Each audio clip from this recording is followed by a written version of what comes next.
Tahukah kamu, Indonesia adalah negara maritim yang memiliki sumber daya ikan yang melimpah. Bukan hanya ikan laut, budidaya ikannya pun mencapai 84 juta ton. Potensi ini dapat dioptimalkan untuk mendorong pertumbuhan ekonomi dan meningkatkan kualitas pangan masyarakat Indonesia.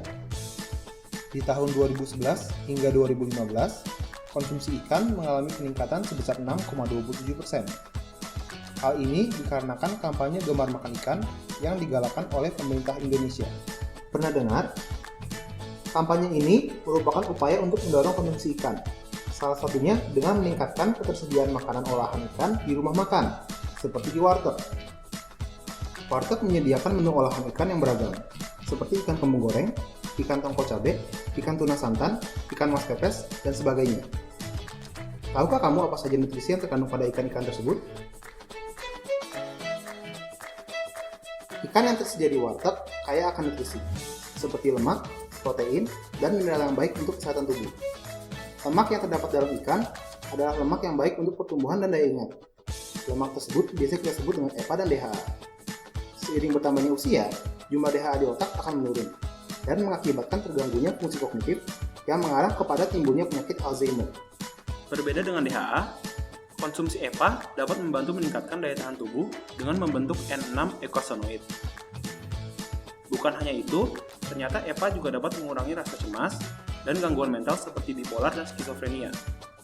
Kedua lemak tersebut dapat kita temukan di ikan kembung, tongkol, mas, dan teri. Dengan mengkonsumsi sebanyak 100 gram ikan-ikan tersebut, kita dapat memenuhi kebutuhan EPA dan DHA per hari loh. Menarik ya?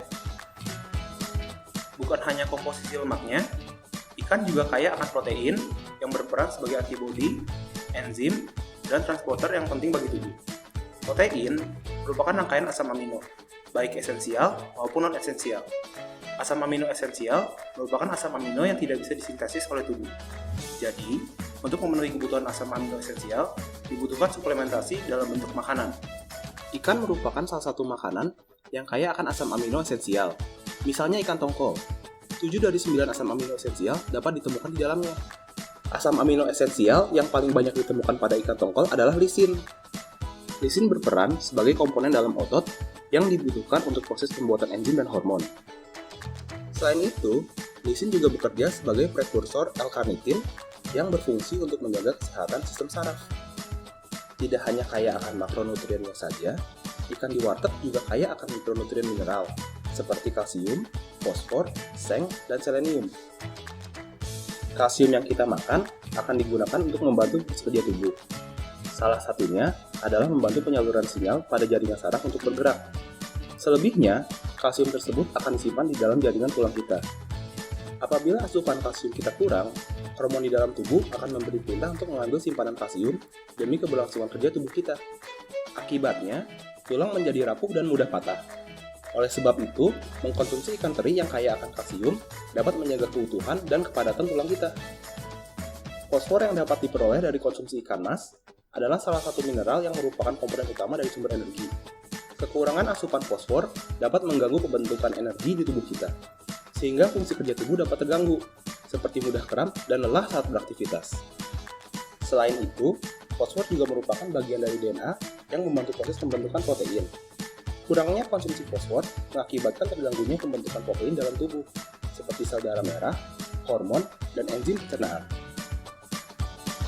Ternyata, bukan hanya lengkap dan tinggi akan protein saja loh. Ikan tongkol juga merupakan sumber mineral seng yang baik. Seng memiliki 2 peran penting, yaitu sebagai antioksidan dan pencegah rambut rontok. Sebagai antioksidan, seng merupakan komponen dari enzim superoksida dismutase yang berfungsi untuk menangkal radikal bebas. Berkurangnya radikal bebas menjadikan sel tubuh kita tetap sehat dan terawat. Fakta menarik lain dari seng adalah fungsinya yang dapat mencegah rambut rontok. Pertumbuhan rambut kita diatur oleh hormon testosteron. Hormon ini dapat bereaksi dengan enzim 5-alfa reduktase untuk menghasilkan DHT. DHT akan melekat pada akar rambut yang kemudian mengakibatkan penipisan dan pemendekan helai rambut. Dalam jangka panjang, dua hal tersebut dapat menyebabkan kebotakan. Seng memiliki potensi yang baik dalam mencegah aktivitas enzim reduktase, sehingga DHT tidak terbentuk dan rambut dapat tumbuh normal. Ikan tuna merupakan sumber selenium yang baik. Selenium berperan penting sebagai antioksidan untuk mencegah oksidasi pada hemoglobin dan mioglobin di dalam darah. Komponen organik selenium bernama selenonin dapat melekat pada grup HEM. HEM merupakan bagian dari struktur hemo dan mioglobin. Selenonin memberikan perlindungan pada hemo dan mioglobin agar zat besi dalam struktur hemo dan mioglobin tidak teroksidasi saat asupan oksigen menipis. Maka dari itu, asupan selenium yang cukup sangat penting untuk menjaga kesehatan hemo dan mioglobin, terutama untuk penduduk di pegunungan di mana konsentrasi oksigen rendah. Jadi, apakah kita bisa tetap sehat dengan makan ikan di warteg? Tentu saja, ini kabar bagus untuk teman-teman yang dompetnya sedang kering atau tidak cukup untuk membeli masakan ikan yang mahal. Makan ikan sebagai lauk di warteg sudah dapat memenuhi kebutuhan lemak, protein, serta nutrisi lainnya seperti mineral. Jadi, dengan mengkonsumsi ikan di warteg, kita dapat memenuhi kebutuhan nutrisi dan juga menjaga kesehatan tubuh. Kalau begini, sehat itu tidak perlu mahal kan? Tunggu dulu. Walaupun ikan di warteg kaya akan nutrisi, namun teman-teman harus tetap makan dengan asupan gizi yang seimbang ya, agar nutrisi yang diterima tubuh lebih maksimal. Selain itu, kebersihan di warteg juga harus diperhatikan. Proses memilih, memasak, dan menyajikan ikan harus dilakukan dengan bersih untuk menghindari kontaminasi pada ikan. Kalau terkontaminasi, bukan manfaat yang didapat, justru sakit perut yang datang.